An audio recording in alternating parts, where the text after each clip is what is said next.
A few weeks ago, I hosted a livestream on my channel in which I designed a group of anti-social aliens with the help of my subscribers and Discord members. And while it took a lot of attempts to reach a design I was completely satisfied with, we eventually landed on this beautiful monstrosity. A tripedal, honey-eating beast with 3 eyes, 2 mouths, and a set of retractable antennae that extend from the top of their head like a wacky inflatable tube man on the edge of a car dealer's parking lot. They're called the Smorikks, and as I'm sure you can probably tell from the length of this video, they are by far the most detailed alien species that I have ever designed on this channel. But before we dive into the deep end, I just wanted to mention that these videos take a really long time to produce, and that if you'd like to support me and help make them come out a little bit faster, then you can join my Patreon for as little as $1 a month. I'll mention the perks at the end, but with that having been said, let's dive into the lore. The Smorikks have a grand total of 7 limbs, with 3 legs, 2 in the front and 1 in the back, as well as 4 arms, 2 on either side. They also have 3 eyes, none of which are placed on the upper head-like portion of their body. Instead, their front eyes are placed on the chest of their lower body, while the third is positioned on the base of their hind leg.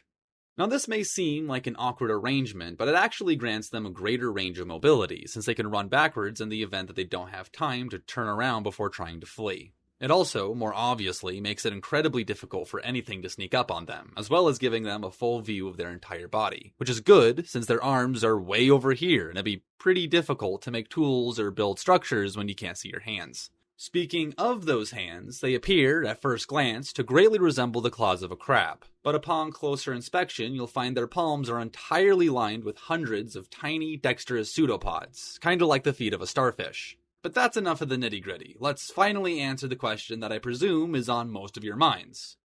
What the hell is happening with the fake head at the top of their body? Like, what is that thing?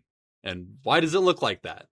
Well, the first thing to realize is that just as they have 2 arms on either side of their body, this face-looking thing is also reflected, which means they have a total of 2 mouths and 4 nostrils. And I hope that's not too weird for you, because we haven't even gotten to the strangest part.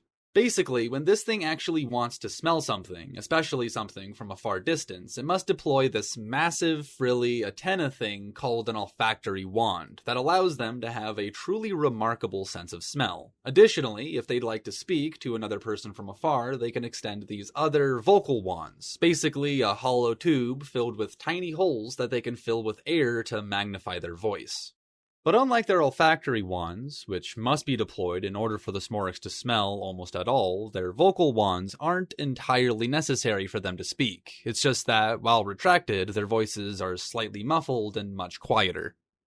Lodo is a relatively Earth-like planet with deep oceans and 2 major land masses, with the smaller of which, a continent called Otsolosa, acting as the original home to the Smorikks. This region mostly consists of dry, high-steppe desert and sparse vegetation, the harsh environment of which would shortly cause the early Smorikks to develop a generalistic lifestyle, feeding from fruits, bugs, small prey, and some species of simple grass.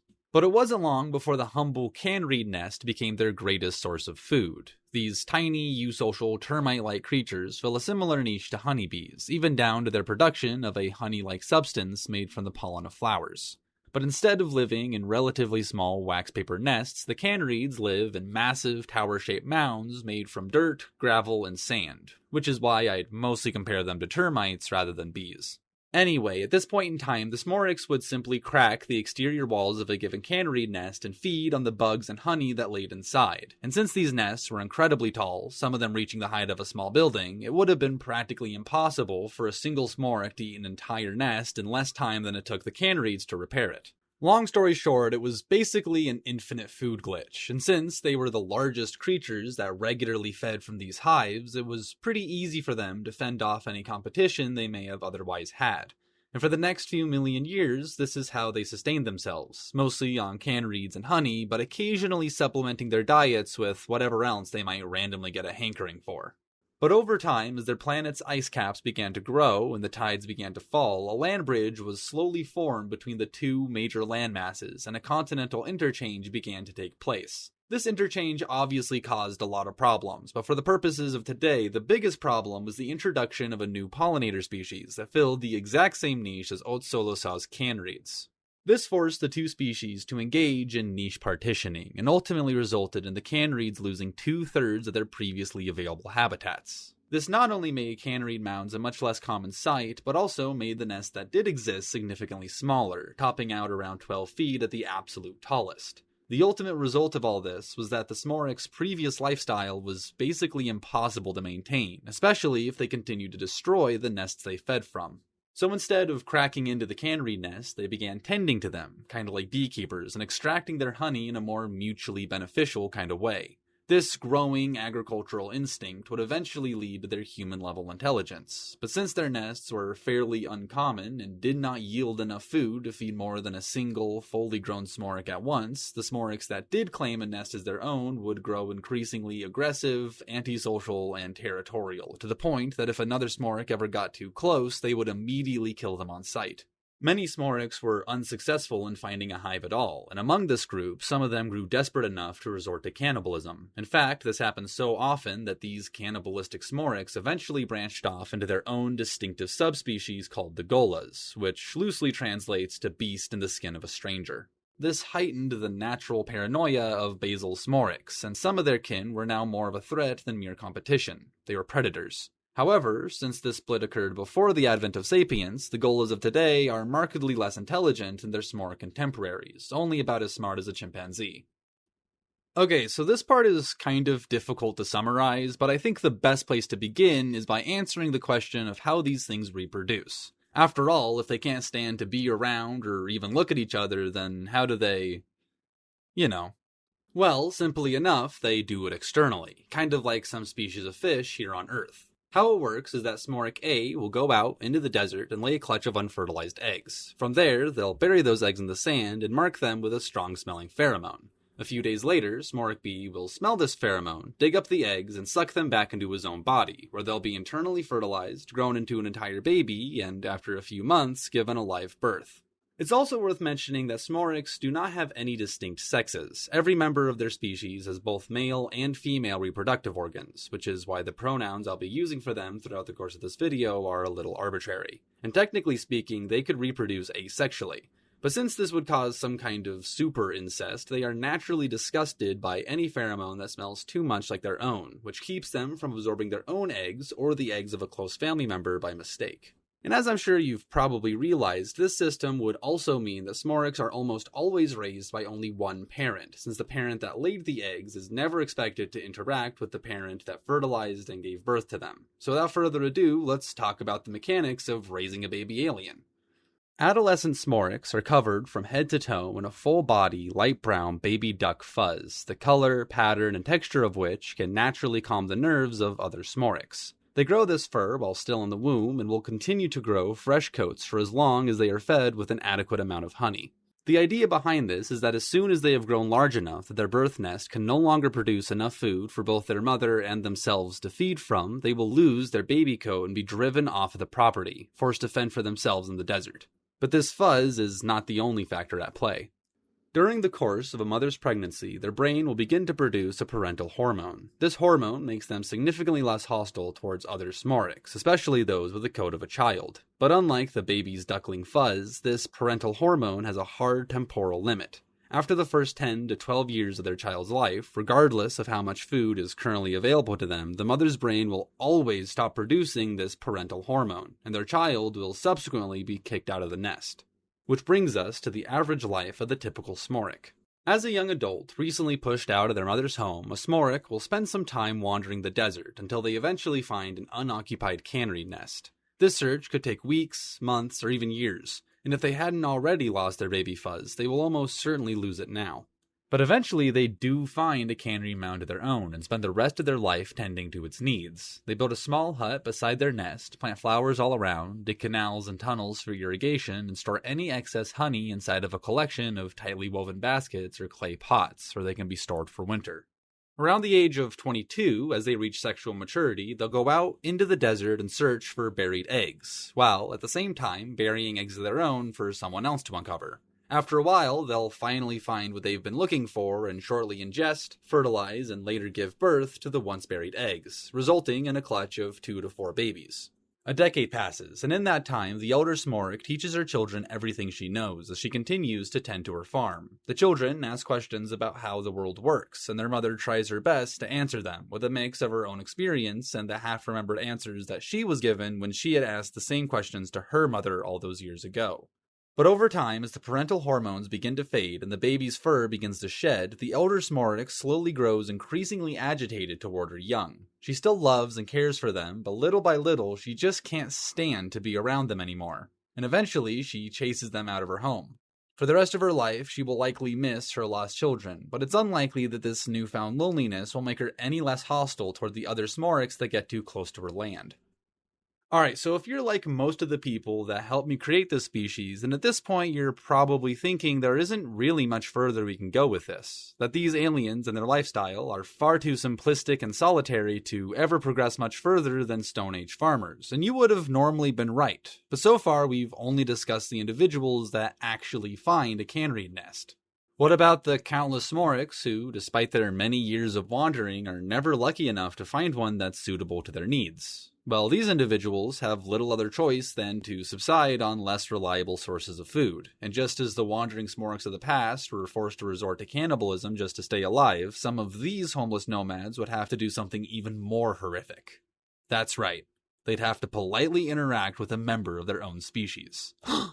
I know, I could hardly believe it myself, but it's true. Specifically, some of them would go against their better judgment and approach the farm of a luckier Smorikk and essentially beg them for food and honey, offering any number of things in return, from clothes to food to medical herbs and even just shiny stones or cool sticks. And sometimes it even works out for them, and both parties end up benefiting from the interaction. And yeah, I know, that would be a good idea in theory, but how would these wandering traders get around that tiny little problem of their entire species being incredibly hostile and antisocial? Well, it's important to remember that Smorikks are not just aggressive in general. They're only aggressive toward members of their own species, which doesn't sound too promising at first, but it would allow an aspiring tradesman to outsmart the system with some combination of these three things. Firstly, they could cloak their entire body in heavy fabrics, changing their silhouette and making them look less like a Smorikk. From there, they could douse this clothing in vinegar, alcohol, urine, or really anything else with a strong enough scent, which, while disgusting, would certainly drown out their natural Smorikk musk and make them less recognizable. In the end, as a nomad makes their way to a farmer's nest, they'd look less like an invading enemy Smorikk and more like a bizarre, foul-smelling obelisk asking to make a deal. It obviously wouldn't take too long for the farmer in question to figure out that there was, in fact, another Smorikk hidden inside of this costume, but since their revelation would come slowly, rather than all at once, there would be a much greater chance of their interaction ending without violence. So that all makes sense, but why doesn't the nomad attack? I mean, it's not like the farmer is doing anything to mask their identity, and the nomad's natural reaction upon looking at another Smorikk would still be one of violence, even if the interaction was initially their own idea. Well, the reason for their chilled-out attitude can be summarized in a single word.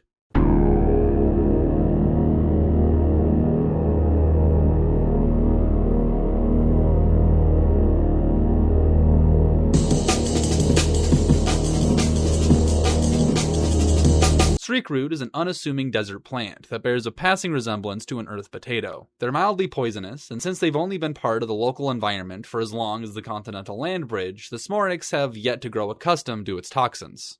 This makes it pretty much worthless as a food source, but as it turns out, by grinding them into a paste, warming that paste on a heated rock, grinding it again into a powder, and smoking that final product, you could safely ingest the once toxic tuber, and the only side effect would be an overall calming of the senses, which is exactly how these bartering buddies are able to interact with other Smorikks without ripping out their eyes. Over time, these Smorikks will be able to achieve some incredibly impressive feats of engineering, but how would they achieve these feats without the use of teamwork? Well, it's not like we need to start with anything all that complicated. Let's just imagine that out there wandering the bush is a particularly inventive nomad, the Smorikk equivalent of Michelangelo, so to speak, and that this Smorikk has to trade stuff with farmers in order to survive. At first, he couldn't really build anything super cool, since the only time he'd have to work on it would be whatever little time that isn't dedicated to collecting wimpy desert fruits and meager beetles. So we'd probably start with something simple, like a really sharp knife made from a really nice stone, or something like that. From there, he could probably trade that knife for a few days' worth of honey, maybe a week's worth, which would then give him time to build something a little more complicated for the next time he wanted to trade. Let's say he builds a lightweight spear or a dart gun. Whatever it is, he'd be able to trade it for even more food than what he got from that knife, which would give him even more time to work on his third invention. So that alone is fairly promising, but as you multiply this basic idea by the thousands of bartering nomads wandering the deserts of Otsolosa, not to mention the millions of years between themselves and any upcoming extinction events, and you can start to see how they could eventually make some pretty advanced stuff. Eventually, these nomads are able to amass enough of a collection that they can sometimes trade amongst themselves with other nomads and cut the farmers out entirely. Some of them will even build some basic infrastructure in order to facilitate this trade, which would eventually lead to the first major cities. The use of the word city is a little loose, however, since nobody would ever actually live in these towns, as they are exclusively used for trade, and you can honestly think of them more as just massive city-sized farmers markets. And while I won't go too deeply into the detail here, I will say that pretty much every aspect of their infrastructure is designed to limit the interactions between the residents within. From the far-reaching maze-like hallways that connect the entire structure to its incredibly strict right-of-way laws and the generously positioned hotbox sauna rooms.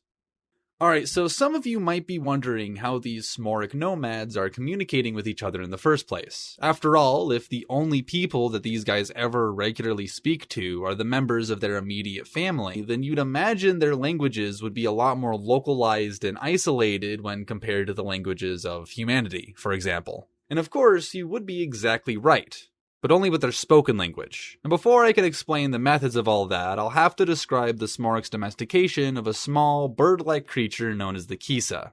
Alright, so to make an incredibly long story short, the kisas are a species of insect-eating flyers that were initially domesticated for the purposes of pest control, but later used for a number of other tasks due to their fairly impressive dexterity and intelligence.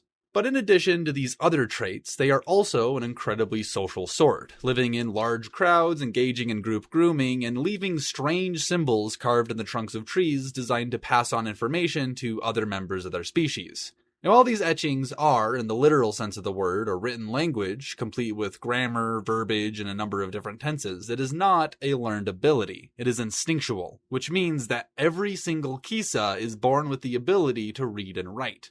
And since the entirety of Kisa kind have the same written language, and since the Smorikks spend a lot of time with their Kisas, it was only a matter of time before the Smorikks also learned to read their language. And this is how they can communicate with people outside of their immediate family, by exchanging notes written in the world's universal writing system. Okay, so there's a lot of other stuff that I could talk about, from their religious and philosophical views to their giant alien gorilla bodyguards and even the other creatures living in their environment. But while I might make a second video to discuss a few of these other topics at some point in the future, for now I will only answer one last question. How far will it go? And by that I mean could they reach the Iron Age? Their equivalent of the Industrial Revolution? Could they become spacefaring? Well, personally, I don't think there's any real limit on what they could achieve when given enough time. The reason I say this is that it would be in the traveling trader's best interest to continuously innovate on previous forms of technology so they can more easily sell whatever it is they've made. But again, they would need a lot of time. The metric that I've been using is that it would take, on average, about 5 times longer for them to reach any given advancement than it did for us. Like, after the dawn of the Iron Age, it took us about 1,500 years to build the first steam engine, which means it would take the Smorikks something like 7,500 years, and so on. The only major exception to this, I think, would be the advent of space travel. Not because I think it'd be impossible for them to achieve, but simply because I don't think they'd be interested enough to try. In the end, I'd say the only way we'd ever have Smorikks among the stars would be if another species landed on their planet and technologically uplifted them. I'm not entirely sure if that's the route I'm going to go, but yeah, I don't know. I mean, it would be pretty interesting to see how they'd interact with a social species like humanity, but I'll just have to decide on that later. Anyway, that's all I have for you right now, and if you made it this far, then I hope you know how much I appreciate you listening to my rambles. If you'd like to support me and help make these rambles come out a little bit faster, then you can subscribe to my channel, ring the bell, and share this video with anyone else you think might find it interesting. This one might be a bit of a bold choice for their first Create-Ball experience, since it's like 20 minutes long and is incredibly detail-oriented, but still, I'd appreciate it. And as I mentioned before, you can also support me on Patreon, where, for as little as $1 a month, you'd gain early access to all my videos and exclusive access to a bunch of lore documents. You want to learn about Smorikk religion? Well, there's an upload that dives pretty deeply into that subject currently available to members of any tier. But with that said, I'd like to thank all of my current patrons, including Lord Frostdrake and the Deranged, Justin Chenkalpet, MTL, Bowshaw, Evan Williams, Dubpax, The Architect, Breadboy, Chosney Barnett, Owen, Pax, Takadu no Surname, and Raphael Hinojosa. I would also like to thank the members on my Discord server, since nearly everything I've talked about today was actually their idea. I kind of just wrangled the conversation, really. They also drew a lot of amazing fan art, which I've hopefully been able to show off throughout the course of this video. And lastly, I'd like to thank Zavi for making most of the alien names present in this video, since I know close to nothing about linguistics. Anyway, that's all I have for you guys today. So until next time, don't die. I'll see you later.